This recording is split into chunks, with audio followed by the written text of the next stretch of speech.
Hello student, नमस्कार, आदाब, सत श्री अकाल। आप सभी का हमारे इस ऑनलाइन प्लेटफॉर्म पर स्वागत है। आज हम बात करने जा रहे हैं मौलिक अधिकार। मौलिक अधिकार से संबंधित हमारे 2 लेक्चर कंप्लीट हो चुके हैं और ये हमारा तीसरा लेक्चर है, जिसमें हम आज बात करेंगे शोषण के विरुद्ध अधिकार के विषय में। तो अगर आप लोगों ने पुराने के 2 लेक्चर नहीं देखे हैं तो उसे जाकर के देख लीजिए और फिर आप इस तीसरे लेक्चर को देखिए। तो मौलिक अधिकार का जो चैप्टर है वो पूरी तरीके से आपका क्लियर हो जाएगा, अंडरस्टैंडिंग हो जाएगा, समझ में आ जाएगा। ठीक, तो फिर बात कर लेते हैं शोषण के विरुद्ध अधिकार की। ठीक, अब ये जो शोषण के विरुद्ध अधिकार है, इसका वर्णन हमारे कॉन्स्टिट्यूशन में किस जगह किया गया है? तो आर्टिकल कहाँ? आर्टिकल अनुच्छेद 23 व 24 के अंतर्गत शोषण के विरुद्ध अधिकार का वर्णन किया गया है। तो अब एक एक आर्टिकल हम देख लेते हैं कि आखिर क्या कहता है। तो सबसे पहले बात कर लेते हैं अनुच्छेद 23 की, यानी कि आर्टिकल 23 की। किसकी बात करेंगे? सबसे पहले बात कर रहे हैं आर्टिकल 23 की। ठीक, आर्टिकल 23 क्या कहता है? मानव तस्करी या बेगार पर रोक, यानी कि human trafficking and forced labour.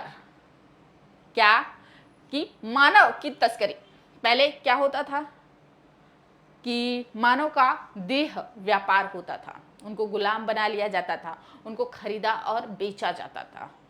तो अब क्या है, हमारे कॉन्स्टिट्यूशन के द्वारा इस पर पूरी तरीके से रोक लगा दिया गया है। और इसी के साथ साथ बेगार जो श्रम कराया जाता था, बेगार श्रम यानी कि लोगों को काम के बदले बहुत ही कम पैसा दे दिया जाता था। तो इस तरीके से जो बेगारी कराया जाता था उस पर भी पूर्णतः क्या किया गया? प्रतिबंध लगा दिया गया, रोक लगा दिया गया। अब देखिए, ये जो बेगार श्रम है, इसके लिए बाद में एक कानून भी लाया गया था। कौन सा? तो बंधुआ मजदूरी उन्मूलन अधिनियम। कौन सा कानून लाया गया था? इस बेगार के लिए ही कानून लाया गया,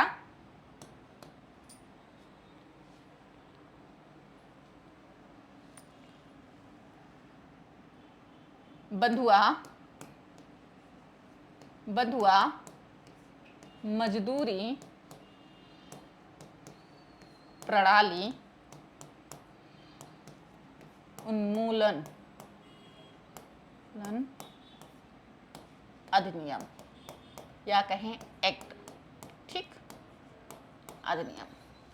पहले क्या होता था कि लोगों को बंधुआ मजदूर बना लिया जाता था और उनको उतना ही सुविधा दिया जाता था, उतना ही रुपया पैसा दिया जाता था जिससे वह जिंदा रह सके। बच्चा जन्म लेता था, उसी समय उसको बंधुआ मजदूर बना दिया जाता था। तो ये जो बंधुआ मजदूरी की प्रणाली थी, इसको पूरी तरीके से क्या कर दिया गया? उन्मूलन कर दिया गया, समाप्त कर दिया गया। कब किया गया? तो यह किया गया 1976 में। कब किया गया? 1976 में, 1976। तो ध्यान रखिएगा, बंधुआ मजदूरी उन्मूलन कब किया गया? तो 1976 में किया गया। ठीक, तो ये रहा मानव तस्करी और बेगार पर रोक, यानी कि आर्टिकल 23।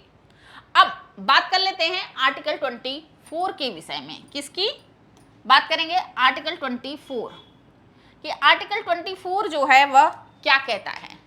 वह कहता है कि जो 14 वर्ष से कम उम्र के बच्चे हैं उनको किसी भी प्रकार के कारखानों में, जोखिमपूर्ण कार्यों में नहीं लगाया जाएगा। क्या कहता है कि 14 वर्ष से कम उम्र के बच्चों को कारखानों में नियोजन से क्या है? निषेध। ठीक, क्या करता है? रोक लगाता है 14 साल की उम्र के बच्चों के लिए। ठीक, कि किसी भी प्रकार के कारखानों में या जोखिमपूर्ण कार्य नहीं करेंगे। अब देखिए, हम भारतीय है ना, कुछ अल्टरनेट चीजें ढूंढ ही लेते हैं हमारे संविधान के द्वारा। या पूरी तरीके से रोक लगा दिया गया कि 14 वर्ष से कम उम्र के बच्चों को कारखानों में नहीं लगाया जाएगा। लेकिन गरीबी भी बहुत ज़्यादा, आखिर काम नहीं करेंगे तो कैसे घर चलेगा। तो लोगों ने इसका अल्टरनेट निकाला कि चलो ठीक है भैया, कारखानों में नहीं लगाया जाएगा, जोखिमपूर्ण कार्यों में नहीं लगाया जाएगा, ऐसा करते हैं इन बच्चों को होटलों में, ढाबों में कार्य करने के लिए रख देते हैं। एक समय तो ऐसा था कि आप होटलों में चले जाएंगे, ढाबों में चले जाएंगे तो खाना परोसने वाले, बर्तन हटाने वाले, पानी देने वाले सब छोटे छोटे बच्चे हुआ करते थे जो काम करते थे। स्थिति इतनी खराब हो गई कि बाद में सरकार को इसके लिए भी एक कानून लाना पड़ा था। कौन सा कानून लाया? तो बाल श्रम अधिनियम। कौन सा? इसके लिए कानून लाया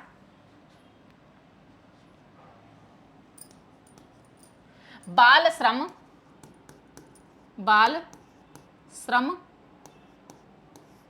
अधिनियम। कब लाया? 1986 में। और इस अधिनियम के माध्यम से बच्चों के होटलों और ढाबों में कार्य करने को पूरी तरीके से प्रतिबंधित कर दिया गया। सोचिए कि हम भारतीय क्या कर लेते हैं, कितना रास्ता ढूंढ लेते हैं कि सरकार को इसके लिए कानून तक का लाना पड़ा। ठीक, तो क्या कहा गया?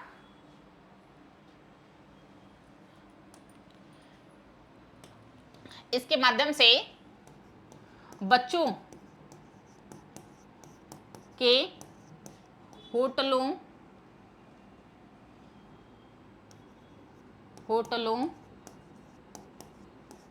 और ढाबों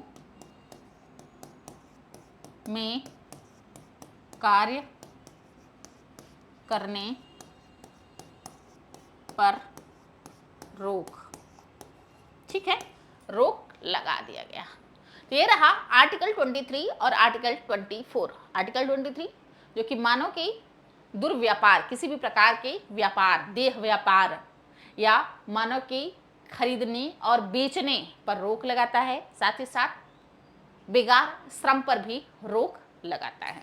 ठीक, उसके बाद आया आर्टिकल 24 जो कि 14 वर्ष से कम उम्र के बच्चों से संबंधित है, जिसमें कहा गया है कि इन बच्चों को किसी भी कारखानों में कार्य करने के लिए नहीं लगाया जाएगा, किसी भी जोखिमपूर्ण कार्यों में नहीं लगाया जाएगा।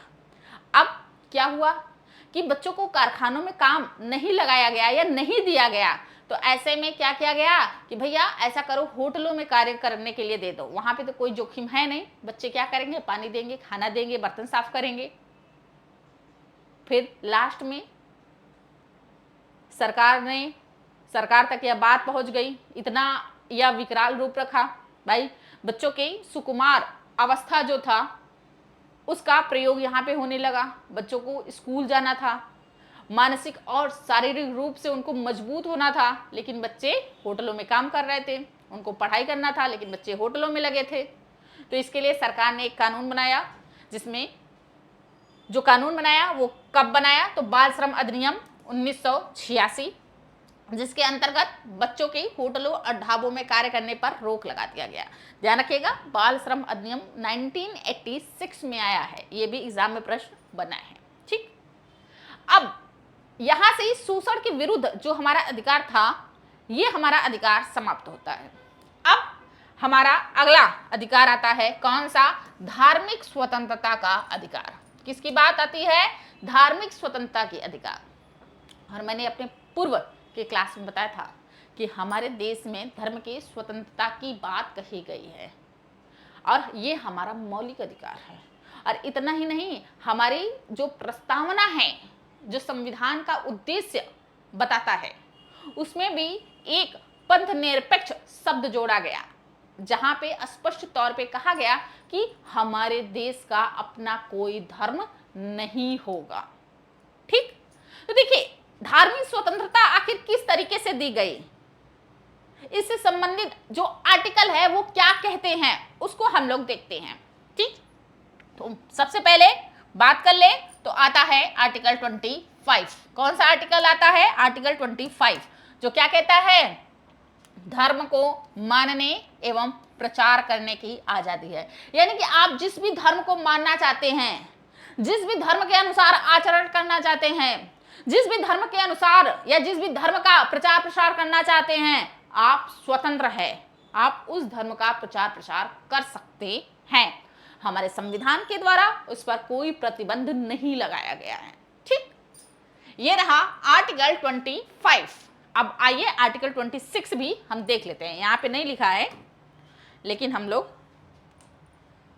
लिख करके देखते हैं। ठीक है,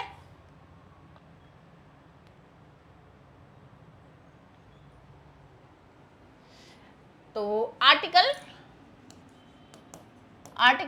26, आर्टिकल 26 कहता है कि जो धार्मिक संप्रदाय हैं उनको धार्मिक कार्यों के प्रबंधन की छूट दी गई है। किसकी छूट दी गई है? धार्मिक कार्यों के प्रबंधन की। क्या कहता है? धार्मिक संप्रदायों को धार्मिक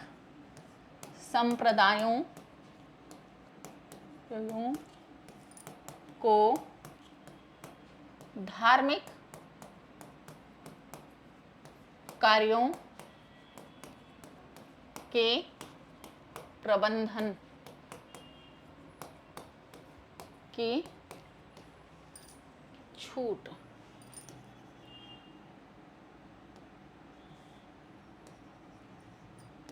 ठीक, जो धार्मिक संप्रदाय हैं जो किसी व्यक्ति द्वारा स्थापित किए गए हैं, जैसे कि रामकृष्ण मिशन हो गया, जैसे क्या हो गया? Ramakrishna mission, Ramakrishna mission. ठीक, तो यह क्या कर सकता है? यह धार्मिक कार्य कर सकता है। यह धर्म के नाम पे जो चल अचल संपत्ति होता है उसको रख सकता है। तो इनको क्या है?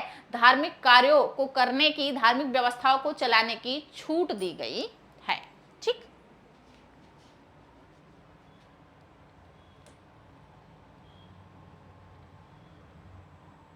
अब बात कर लेते हैं आर्टिकल 27 की। ठीक है, तो आर्टिकल 27 क्या कहता है? धार्मिक टैक्स से मुक्ति। आर्टिकल 27 क्या कहता है कि धर्म की अभिवृद्धि के लिए, धर्म को बढ़ावा के लिए सरकार किसी भी प्रकार का धार्मिक टैक्स नहीं लगाएगा। क्या करेगा? कि धर्म के बढ़ावा के लिए सरकार कोई भी धार्मिक टैक्स नहीं लगाएगा। Tax freedom for religion. क्या? Tax freedom for religion. ठीक, ये कहता है आर्टिकल 27। अब बात कर लेते हैं आर्टिकल 28 की। तो आर्टिकल जो 28 है, क्या? अनुच्छेद 28, जो कि धार्मिक स्वतंत्रता का आखिरी अनुच्छेद है। ठीक, अनुच्छेद 25 से 28 धर्म की स्वतंत्रता की बात कही गई है, और ये हमारा आर्टिकल 28 है, जो कि क्या कहता है कि किसी भी सरकारी वित्त पोषित संस्थान में धार्मिक शिक्षा नहीं दिया जाएगा। ऐसा कोई भी संस्थान जहां पे सरकार पैसा देती है, अनुदान देती है, वहां पे धार्मिक शिक्षा नहीं दिया जाएगा। क्या कह रहा है?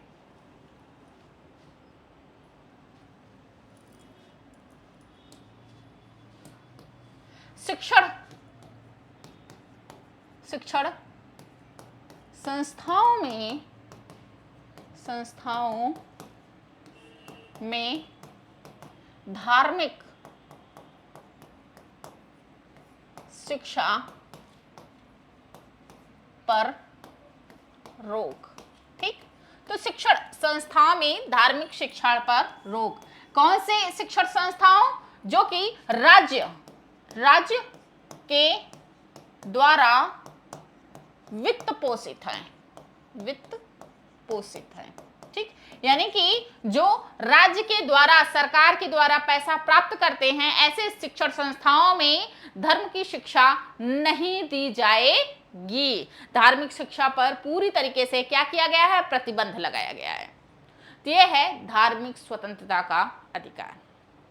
अब इसके आगे क्या आता है? तो इसके आगे हमारा 5वां मौलिक अधिकार आता है। कौन सा? 5वां मौलिक अधिकार, जो कि क्या है? शिक्षा एवं संस्कृति का अधिकार। ठीक है, क्या है? शिक्षा एवं संस्कृति का अधिकार। क्लियर? अब मैंने अपने पूर्व की क्लास में बताया था कि ये जो हमारा 5वां मौलिक अधिकार है, जो कि शिक्षा एवं संस्कृति का अधिकार देता है, दरअसल यह अल्पसंख्यक वर्गों के लिए है। इसके अंतर्गत जो आर्टिकल आते हैं, कौन कौन से हैं? तो इसके अंतर्गत आर्टिकल 29 व 30 आते हैं। कौन कौन से? अनुच्छेद 29 व अनुच्छेद 30। अब देखिए, अनुच्छेद 29 क्या कहता है? अनुच्छेद 29 यानी आर्टिकल 29, क्या? आर्टिकल 29, ठीक, किसकी बात करता है? यह अल्पसंख्यक वर्गों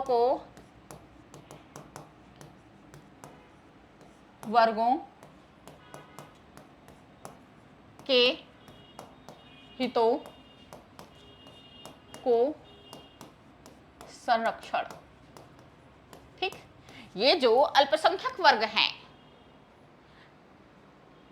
इनके हितों को संरक्षण प्रदान करता है।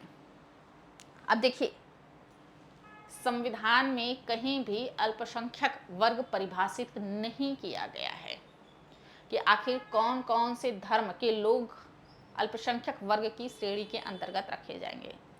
लेकिन क्या है कि सुप्रीम कोर्ट ने अपने एक जजमेंट में कहा है कि 50% से कम आबादी वाले जो धर्म के लोग हैं वो अल्पसंख्यक के अंतर्गत आएंगे। अब ऐसे में सामान्य तौर पे देखा जाए तो लगभग 80% आबादी हमारे देश की हिंदू धर्म की आबादी है। यानी हिंदू धर्म को छोड़ करके बाकी के सभी धर्म वो अल्पसंख्यक की श्रेणी में आ जाते हैं। लेकिन ध्यान रखिएगा, ये क्षेत्रवार है, किस किस क्षेत्र में किस धर्म के लोगों की जनसंख्या ज़्यादा है। ठीक, तो सामान्य तौर पे बात करें तो हिंदू धर्म के अलावा लोग, ठीक, लेकिन ध्यान रखिएगा ये सारे जगह सारे क्षेत्र में फिट नहीं बैठता है, यह क्षेत्रवार विश्लेषण किया गया है। ठीक, तो ये जो अल्पसंख्यक वर्ग हैं इनके हितों को संरक्षित किया गया है। कैसे संरक्षित किया गया है? कि ये अपनी भाषा, लिपि और संस्कृति को बनाए रख सकते हैं। ठीक, इनकी अपनी भाषा होती है, अपनी लिपि होती है और इनकी जो अपनी संस्कृति है इनको क्या है? बना करके रख सकते हैं। ठीक, उसके बाद आता है आर्टिकल 30। ठीक, क्या आता है? आर्टिकल 30। इसके अंतर्गत क्या कहा गया है? तो इसके अंतर्गत कहा गया है कि जो अल्पसंख्यक वर्ग होते हैं, ठीक, अल्पसंख्यक वर्गों को अपने शिक्षण संस्थान स्थापित करने का अधिकार है और उन्हें प्रबंधन करने का अधिकार है, यानी कि उनको चलाने का अधिकार है। ठीक, तो क्या कहता है आर्टिकल 30?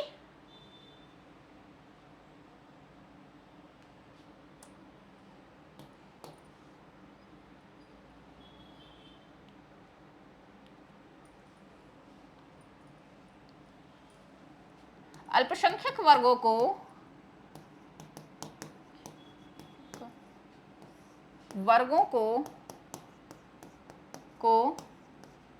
अपने शिक्षण संस्थान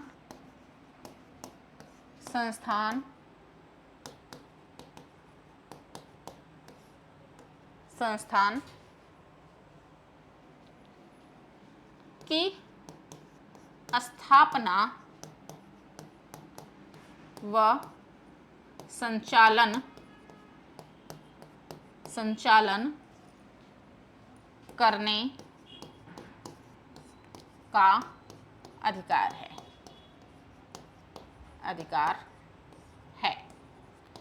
ठीक। तो ये रहा आर्टिकल 29 वर्ड आर्टिकल 30 जो कि अल्पसंख्यक वर्गों से संबंधित है, ठीक। और इसी के साथ हमारा शिक्षा एवं संस्कृति का जो अधिकार था वो अधिकार कंप्लीट होता है। और इसके बाद हमारा 6वां अधिकार शुरू होता है, कौन सा? संवैधानिक उपचारों का अधिकार। तो आइए अब हम उसके विषय में बात कर लेते हैं, ठीक। तो क्या है? ये है आर्टिकल 32 जो कि उपचार की बात करता है। कैसे उपचार की बात करता है? संवैधानिक उपचारों के अधिकार की बात करता है, ठीक। तो देखिए ये है क्या, अभी तक जितने अधिकार आप लोगों ने पढ़े हैं, अगर इन अधिकारों का उल्लंघन होता है, किसी भी व्यक्ति के इन अधिकारों का उल्लंघन होता है, तो ऐसे में व्यक्ति न्यायालय की शरण में जा सकता है। कहां? कोर्ट की शरण में जा सकता है, कोर्ट केस कर सकता है। अब क्या है कि अनुच्छेद 32 के अंतर्गत, किसके अंतर्गत? आर्टिकल 32 के अंतर्गत ये जो राइट है वह क्या? सर्वोच्च न्यायालय को दिया गया है, सर्वोच्च न्यायालय, ठीक है, यानी कि सुप्रीम कोर्ट। और इसी के साथ साथ क्या? आर्टिकल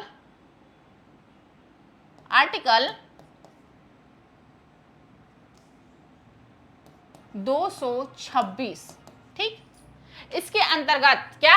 व्यक्ति हाई कोर्ट में जा सकता है। कहां जा सकता है?